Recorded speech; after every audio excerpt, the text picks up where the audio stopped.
Hi உயிர்களே, Madurai Muthuraman. இன்னைக்கு நம்ம எதை பற்றி பார்க்க போகிறோம் தெரியுமா உங்களுக்கு? எஸ், ஒரு விசித்திரமான ஒரு அதிசயமான ஒரு சவுண்டை பற்றி தான் பார்க்க போகிறோம். இது உங்கள் வாழ்க்கையில் என்ன கேட்பீங்களா இல்லை கேட்க முடியாதா அப்படின்னு சொல்ல போகிற ஒரு விஷயம் தான் இந்த வீடியோ. ஃபுல்லாக பாருங்கள். 1 நிமிஷம் 2 நிமிஷம் கட் பண்ணிட்டீங்கன்னா நான் கடைசியில் சொல்ல போகிற நல்ல விஷயம் கூட உங்களுக்கு தெரியாமல் கூட போயிடலாம். அதனால் கடைசியாக ஸ்கிப் பண்ணால் பாருங்கள். அதுக்கு முன்னாடி நம்ம சேனல் நம்ம சப்ஸ்கிரைப் பண்ணலைன்னா சப்ஸ்கிரைப் பண்ணிக்கோங்க. பக்கத்தில் ஒரு கோயில் மணி இருக்கும், அந்த அடிச்சிங்கன்னா டிங்குன்னு சவுண்ட் வரும். அதுக்கப்புறம் பார்த்தீங்கன்னா உயிரெழுத்தா அந்த ஆளை கிளிக் பண்ணிட்டீங்கன்னா நம்ம போகிற வீடியோ உங்கள் செல்லுக்கு கடல் அலை போல் நோட்டிஃபிகேஷனாக வந்துக்கிட்டே தான் இருக்கும். சரி வாங்க வீடியோக்குள்ளே போய் அந்த சவுண்டு என்ன தான் நீ சொல்கிற அப்படின்னு பார்ப்போம். ஓகே வாங்க.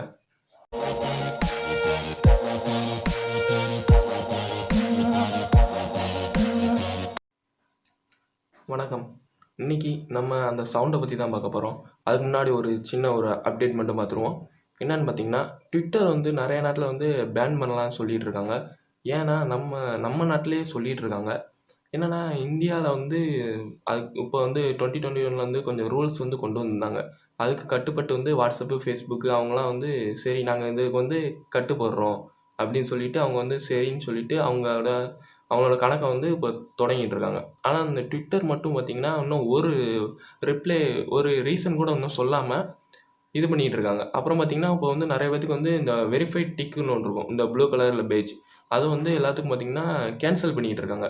ஏன்னு பார்த்தீங்கன்னா இதனால் எங்களுக்கு நிறைய பிரச்சனை வருது, அதனால் கேன்சல் பண்ணுறோம் அப்படின்னு பார்த்தீங்கன்னா நம்ம வெங்கையா நாயுடு சார், இது துணை குடியரசுத் தலைவர், அவரோட ப்ளூ டிக்கையும் கேன்சல் பண்ணிட்டாங்க. கேன்சல் பண்ண அப்புறம் அவர் அது ஒரு சர்ச்சையாக கிளம்பிருச்சு.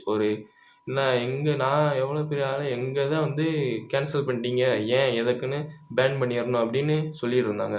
அதுக்கப்புறம் மத்திய அரசில் இன்னும் இவங்க ரிப்ளை பண்ணல, நம்ம பேன் பண்ணிடுவோம் அப்படின்னு சொல்லிட்டு இருந்தாங்க. ஆனால் அவங்க சுப்ரீம் கோர்ட்டில் ட்விட்டர் கேஸ் போட்டிருக்காங்க. கேஸ் போட்டு அது இன்னும் நடந்துகிட்டு இருக்கு.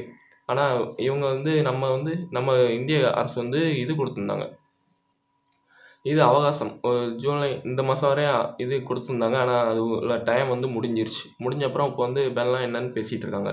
அப்புறம் பார்த்திங்கன்னா இன்னொரு நாட்டில் பேன் பண்ணிட்டாங்க. அது என்ன நாட்டுனா நைஜீரியாவில் பேன் பண்ணிட்டாங்க. அங்கே உள்ள அதிபர் சொல்லிட்டாங்க, பிரதமர் சொல்லிட்டாரு. இது அவர் போட்ட ட்விட்டரை இவங்க கேன்சல் பண்ணிட்டாங்க. என்ன பண்ணாருன்னா இந்த தண்டனை, அவங்க தப்பு பண்ணியிருந்தாங்க குற்றவாளிகள், அவங்களுக்கு தண்டனை வழங்கப்படும் அப்படின்னு ஒரு ட்விட்டர் போட்டிருந்தாங்க. அதை ட்விட்டர் பார்த்திங்கன்னா இது பண்ணிட்டாங்க, நீக்கிட்டாங்க, டெலீட் பண்ணி விட்டாங்க. அதனால அங்கே நைஜீரியா பிரதமர் ஏன் ட்விட்டே கேன்சல் பண்ணிட்டீங்களா, நான் பேன் பண்ணிடுறேன் அப்படின்னு பேன் பண்ணிட்டாங்க. இப்போ நைஜீரியா நாட்டில் பேன் பண்ணிட்டாங்க. அது மாதிரி நம்ம நாட்டில் பேன் பண்ணுவாங்களான்னு தெரில.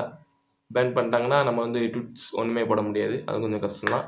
ஓகே, நம்ம வெளியே பார்த்தா அந்த சவுண்டை பற்றி பேசிடுவோம். அந்த சவுண்டு என்னன்னு பார்த்தீங்கன்னா, நம்ம பிறந்ததுலேருந்து அம்மாவோட கருவறையிலேருந்து இப்போ ஸ்கூல் படித்து காலேஜ் முடித்து இப்போ நல்ல ஒரு வேலையில் இருக்கிற வரைய நம்ம ஒரே சவுண்டு தான் கேட்குறோம். அந்த crowd sound and motor cycle ஓடும், சைக்கிள் வீட்டில் சவுண்டு கேட்கும், மிக்சி ஓடும், கிரைண்டர் ஓடும், அந்த மாதிரி நிறைய சவுண்டு தான் கேட்டிருப்போம். ஆனால் ஒரு கடல் முன்னாடி போய் நின்னோம்னா அந்த கடல் அலை சவுண்டு கேட்கும். அப்போது நமக்கு மனது ஒரு அமைதியாக இருக்கும். அதே ஒரு காட்டுக்குள்ளே போனீங்கன்னா ஒரு குயில் பேட் சவுண்டு அந்த மாதிரி கேட்கும். அப்போ நம்ம மனதை அமைதியாக இருந்து ஒரு முகமாக நல்லா ஹாப்பியாக இருக்கும். அந்த சவுண்ட் கேட்கும்போது நமக்கு எவ்வளோ சந்தோஷமாக இருக்கும். அதே மாதிரி இப்போ கோயில் போயிட்டிங்கன்னா ஒரு அமைதி கிடைக்கும், சர்ச்சு மசூதி அங்கெல்லாம் போயிட்டிங்கன்னா ஒரு அமைதி கிடைக்கும். அதே மாதிரி நீங்கள் இப்போ ஒரு தனியாக வீட்டில் இருந்தீங்கன்னா ஒரு சவுண்டு கேட்கும். ஒரு சவுண்டுமே இல்லாமல் சில நேரம் திடீர்னு ஒரு சவுண்டு கேட்கும்போது இப்படியே ஒரு ஆச்சரியமாக ஒரு சந்தோஷமாக இருக்கும். அந்த இதெல்லாம் நீங்கள் உங்களுக்கு கிடச்சிருக்கா என்னென்னு எனக்கு தெரில. ஆனால் பிறந்ததுலேருந்து இப்போ நம்ம பிறந்து பூமிக்கு கால் வைச்சதுலேருந்து இப்போ வரைய ஒரே கொஞ்சம் எல்லாமே கேட்ட சவுண்டாக தான் நம்ம கேட்டுட்ருக்கோம். ஆனால் நம்ம இன்றைக்கி ஒரு அதிசயமான ஒரு சவுண்டை நம்ம வீடியோவில் பார்க்க போகிறோம். அது எங்கேருந்து வந்திருக்குன்னா நம்ம ஸ்பேஸ் சென்டர்லேருந்து ரெக்கார்ட் பண்ணி அனுப்பியிருக்காங்க. அது ஒரு விண்கலம், அங்கேருந்து அது ரெக்கார்ட் பண்ணி நமக்கு அனுப்பியிருக்காங்க. இந்த மாதிரி ஒரு சவுண்ட் நமக்கு எப்போ கிடைக்கும்னு தெரியாது. அடுத்து இப்போ தான் அனுப்பியிருக்காங்க. என்னன்னு பார்த்தீங்கன்னா நாசா இது ஒரு 44 வருஷத்துக்கு முன்னாடி 44 வருஷம் முன்னாடி 44 வருஷம் 44 இயர்ஸ்க்கு முன்னாடி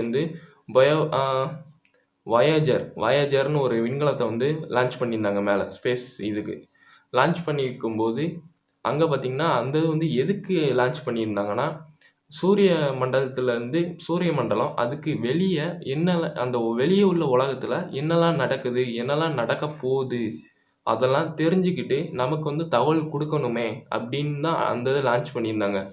அது வந்து இப்போ பார்த்தீங்கன்னா 1979 வந்து ஜூபிட்டர் அந்த கோளை வந்து கிராஸ் பண்ணிருச்சு. அடுத்து 1980 வந்து பார்த்தீங்கன்னா நம்ம சனி கோளை வந்து கிராஸ் பண்ணி அடுத்து இன்னொரு கோளை கிராஸ் பண்ணும்போது அது வந்து விண்வெளி சூரிய குடும்பத்தில் இருந்து அந்த எல்லை கோடு மாதிரி ஒன்று இருக்கும் அந்த ரவுண்டாக அதை பார்த்தீங்கன்னா கிராஸ் பண்ணிருச்சு, வெளியே போயிடுச்சு. வெளியே போய் அதுக்கப்புறம் தான் இப்போ தான் அந்த அந்த ஒர்க் இருந்தோம்ல அங்கே என்ன நடக்க போகுது, அந்த உலகத்தில் வெளியே என்னென்ன நடக்குது அதை பற்றி தெரிஞ்சிட்டு இருக்கு. நம்ம பூமியில இருந்து அந்த இது வந்து எவ்வளோ மில்லியன் டிஸ்டன்ஸ்னா 14 பில்லியன், லேக்ஸ், மில்லியன், கில்லியன்லாம் கிடையாது, பில்லியன், 14 பில்லியன் மைல் தொலைவில் இருந்து இந்த சவுண்டு வந்து நமக்காண்டி ரெக்கார்ட் பண்ணி அனுப்பியிருக்கு. என்ன சவுண்ட்னா நம்ம பூமியில இருந்து அந்த ஸ்பேஸ் அந்த விண்கலத்துக்கு சவுண்டு ஒரு அலை இது மாதிரி 9 இயர்ஸ் கழிச்சு இப்போதான் ரெக்கார்ட் பண்ணி அனுப்பியிருக்காங்க.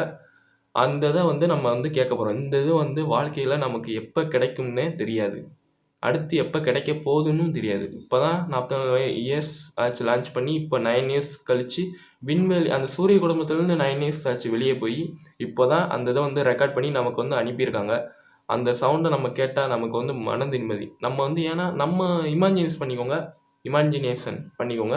நம்ம வந்து ஒரு நிலாவுக்கு போயிட்டோம்னா நம்ம வந்து அந்த ஸ்பேஸ் ஸ்டேஷன் நம்ம இருக்கோம். இப்போ நம்ம இருந்து அந்த ஒளியை நம்ம அக்காம ஒரு சவுண்டுமே இருக்காது உள்ள மேலே. அந்த நேரத்தில் நமக்கு வந்து அந்த ஒளி கேட்டுச்சுன்னா எவ்வளோ மகிழ்ச்சியாக இருக்கும், எவ்வளோ சந்தோஷமாக இருக்கும். அதை திங்க் பண்ணி பாருங்கள்.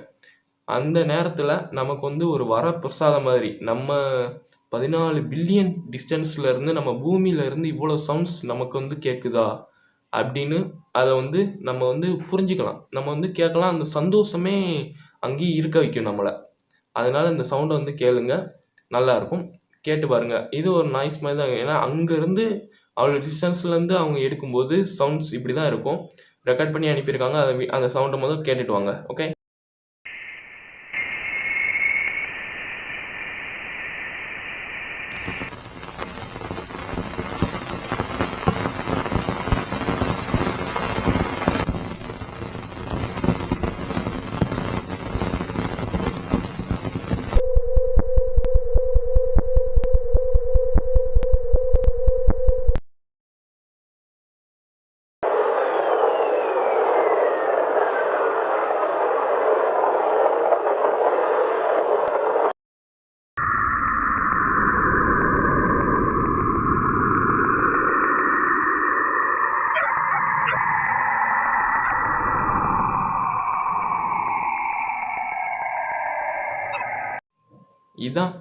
இதுதான் அந்த சவுண்டு.